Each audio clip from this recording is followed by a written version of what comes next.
Nerve impulses originate repeatedly in the spinal cord, and they travel to a small number of muscle fibers.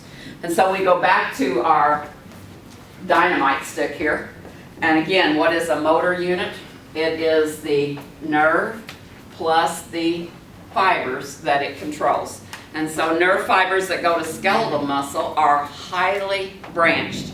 When the nerve fiber transmits an impulse, all of the fibers are connected, transmit simultaneously. How effective would it be if you have 400 cells in this nerve, or in this muscle, and you've got these going this second, these going this second, okay? You would never have any force behind you. And so they've got to coordinate in order to move big groups. And so a muscle is composed of many motor units by different motor neurons. The number of muscle fibers in a motor unit vary. The fewer the muscle fibers, the finer the movement. And so we talk about winking our eye. Okay? Not very many fibers around these muscles. Does anybody know the muscle around your eye yet? Orbicularis oculi. Okay? And so it doesn't take much to be able to open and close, or even the iris, which is a muscle, to be able to contract and dilate to get the light in and out of your eyes. But large muscles, like the back, have 100 plus muscle fibers, and your thighs, as many as 500. It takes a lot of neurons to get that many fibers going at the same time. So how do we get muscles to work easier? We need to recruit. And so what does the word recruitment mean? I need to get an increase in the number of these controlling these. So like when you're doing tug of war, not 10 people out of 20 are pulling, all 20 of you are. If I can get enough branches touching every fiber, how much easier will it be for 500 to contract a muscle rather than a couple hundred contract a 500 fiber muscle? Recruitment can happen. All right, then the speed. Okay, we have 3 different speeds. Slow muscles, they look red in nature. Why? Because they're rich in myoglobin, that muscle protein that has a lot of oxygen in it.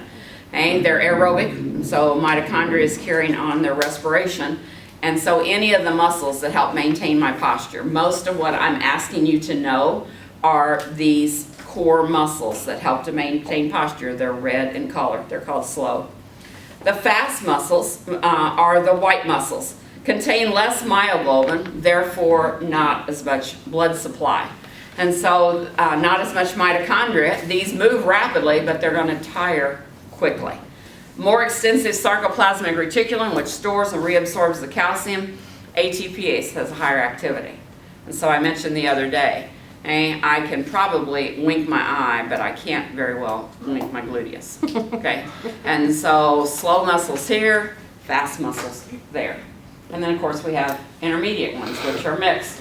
Okay? They act white, but they look more red. And so a fast twitch speed, but have more oxygen supply. And so intermediate being red. All right, our last thing then is types of muscle contraction. Isotonic. A muscle contraction in which the tension remains constant, but the muscle length changes. Okay? And so most of the aerobic exercises we do, okay, concentric. Concentric says what's happening? Muscles are shortening. The opposite of that is eccentric. Eccentric says they are lengthening. And this occurs when the force a muscle generates is less than required to move or lift an object, as in laying a book down on a table. And so oftentimes the concentric is being antagonized by an eccentric as we're working those. But even if I'm in a wheelchair, even if I'm a resident that can do very little, I still want to be able to try to maintain muscle tone.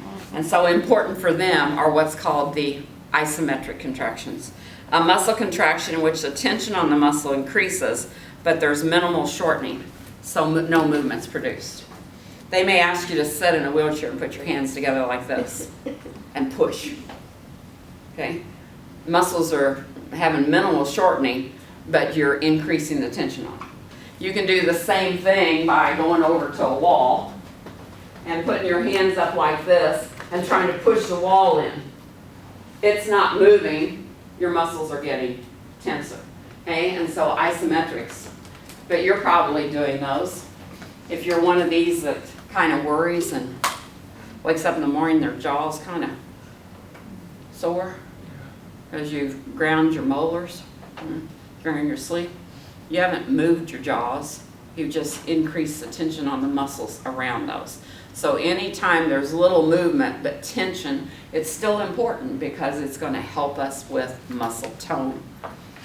All right. That's chapter 9. Not bad.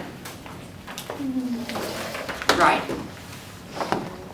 Are we feeling good about the physiology? Hoping so. How many of you actually printed off your Blackboard current research material? Does everybody have that? If you do not have that on this next break, I'd like you to go to the library and print that off so we have that. Everybody get their labeling done?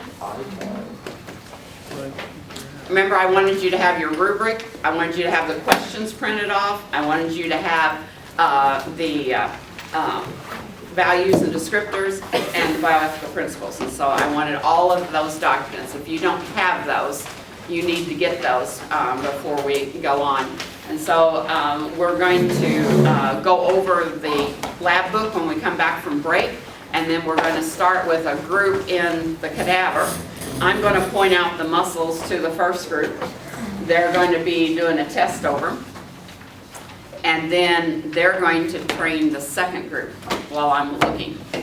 And then the second group will be tested and they'll train the third group, etc.